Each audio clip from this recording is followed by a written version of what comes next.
Times of Bharat पर आपके साथ मैं हूं राकेश पांडे। ओवैसी जब जब यूपी का जिक्र करते हैं तो अखिलेश और राहुल क्यों चिढ़ जाते हैं?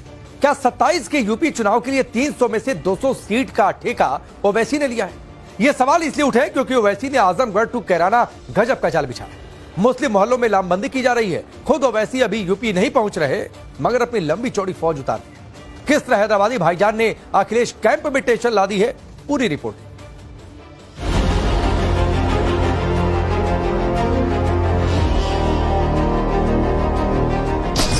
इंसान को अल्लाह ने जबान दी ताकि जालिमों को जालिम बोल सके। अल्लाह ने इंसान को जबान दी ताकि मजलूम का साथ दे सके। अगर ये गुनाह है तो सुन लो जालिमों, तुम्हारी गोलियां खत्म हो जाएंगी, मैं मर जाऊंगा मगर हजारों मेरी तरह लोग खड़े हो जाएंगे और इस कौम की खिदमत के लिए ना सिर्फ खिदमत करेंगे बल्कि उनका मुकाम दिलाएंगे। हमारा वोट होगा, राज हमारा रहेगा। हमारा वोट तुम्हारा राज नहीं रहेगा। हमारा वोट मुत्तहिदा तौर पर हम अपनी जमात पतंग के निशान पर बटन दबाकर अपनी पार्टी को कामयाब और कामरान करेंगे।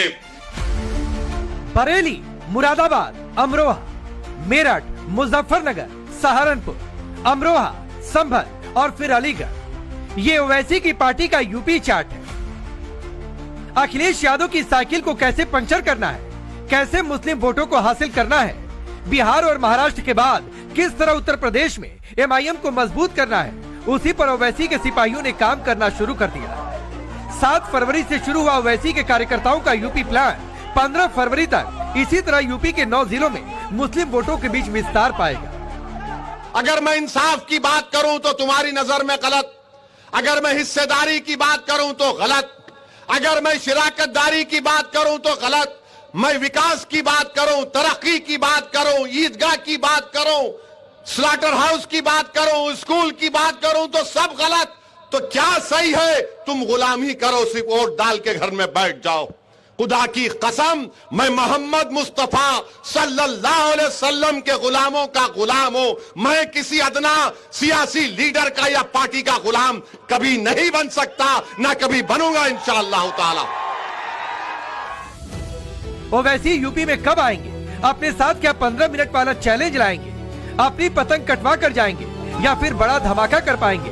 आपको सब कुछ समझाएंगे, मगर पहले ये जानिए कि ओवैसी का यूपी में फिलहाल क्या फोकस है। ओवैसी पिछली बार जब यूपी के चुनाव में उतरे थे तो अकेले थे। तैयारी आधी अधूरी थी। सीटों के कैलकुलेशन से लेकर कास्ट इक्वेशन तक ओवैसी ने बहुत ज्यादा स्टडी नहीं की थी। नतीजा हुआ कि ओवैसी की पार्टी 0 पर सीमित रही।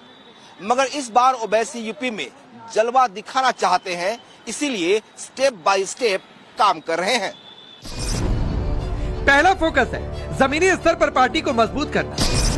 दूसरा मकसद है ज्यादा से ज्यादा युवाओं को जोड़ना। तीसरा प्लान है गठबंधन के साथ चुनावी मैदान में उतरना।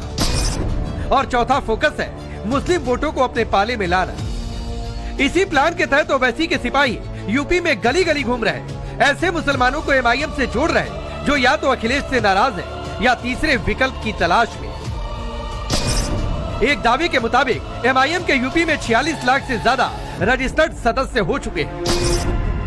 इनमें से करीब 10 लाख बीते 40 दिनों के दौरान जोड़े गए हैं। यूपी के अलग अलग जिलों में एमआईएम दफ्तर खुलने की तस्वीर भी अचानक से बढ़ गई है, जो कि इसी स्ट्रेटजी का पार्ट बताया जा रहा है। नवंबर में महोबा में एमआईएम कार्यालय का उद्घाटन, दिसंबर में अयोध्या में एमआईएम कार्यालय का खुला, जनवरी में आजमगढ़ और बरेली में ओवैसी की पार्टी का बनना, ये चंद शहर हैं जहां उत्तर प्रदेश के अंदर ओवैसी की प्लानिंग की गवाही दे रहे हैं। कयास यही लगाए जा रहे हैं, ओवैसी इससे आगे की सोच रहे हैं। और पोलिंग बूथ में खाली आवाज आना, ठपा ठप ठपा ठप ठपा ठप ठपा ठप ठपा ठप ठपा ठप। और पोलिंग बूथ में एक ही आवाज आना, आज खाली पतंग पतंग पतंग पतंग, बाकी सब। और हम कैसा डालना पतंग को? शादी में से डाल के। कैसा एक्शन? 1 2 यूपी में पतंग फहराने के लिए ओवैसी ने मायावती की पार्टी पर नजरें गड़ा दी हैं। तैयारी तीसरे फ्रंट की चल रही। BSP, MIM, Azad Samaj party, अपना दल कमेरावादी और स्वामी प्रसाद मौर्य का दल एक साथ चुनाव लड़े, इस पर बातचीत चल रही।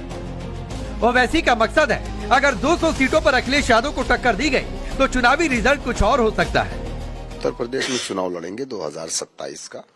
उसके पहले जिला पंचायत का इलेक्शन है। मजबूती के साथ हम तैयारी कर रहे हैं, लगातार मैं प्रोग्राम्स कर रहा हूं और हम चाहते हैं कि उत्तर प्रदेश के अंदर एक मजबूत थर्ड फ्रंट बने, क्योंकि समाजवादी पार्टी या उसका जो गठबंधन है 2017 में 2022 में नहीं रोक पाया बीजेपी को उत्तर प्रदेश में, और दूर दूर तक कहीं से भी नहीं दिख रहा है कि 2027 में बीजेपी को रोक पाएंगे।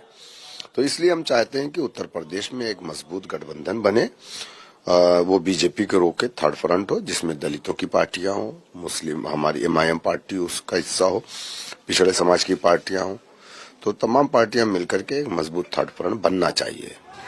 उत्तर प्रदेश में करीब 130 सीटें ऐसी हैं जहां 20% से ज्यादा वोटर्स मुस्लिम बाहुल्य हैं। इन्हीं सीटों के नतीजे ओवैसी के जहन में घूम रहे हैं, मगर सवाल है कि क्या ये सब इतना आसान है?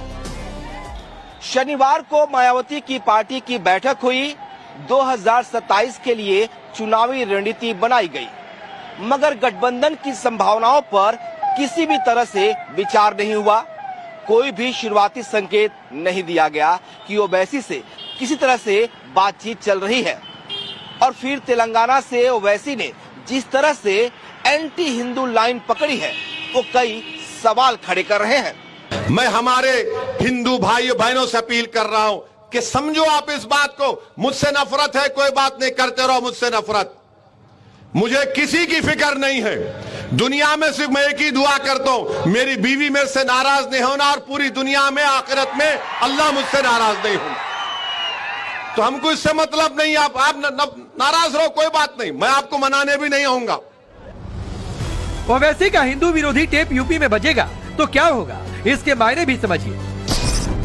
ओवैसी की कोशिश रहेगी उन्हें मुसलमानों का वोट मिले, जबकि बीजेपी का मकसद हिंदुओं का वोट पाना है।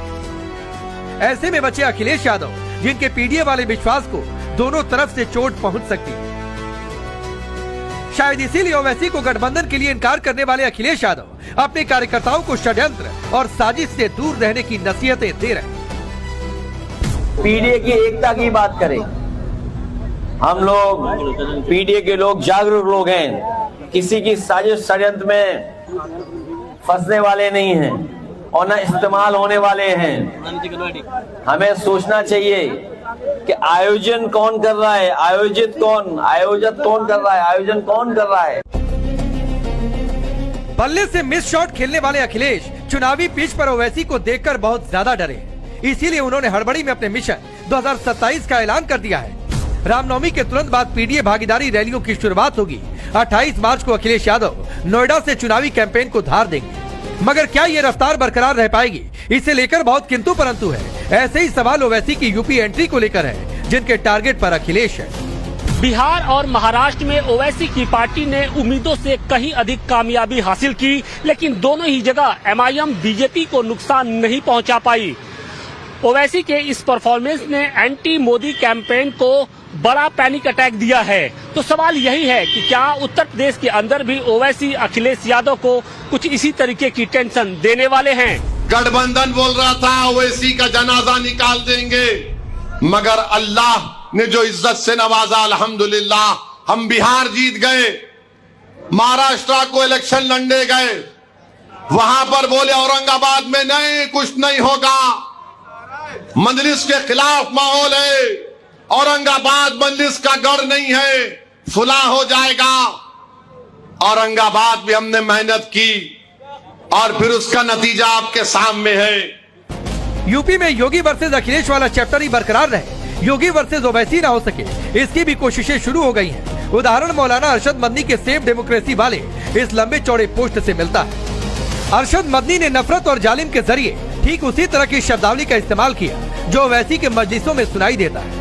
कहने के लिए टारगेट भले ही बीजेपी पर था, लेकिन मायने ओवैसी से जोड़े जा रहे।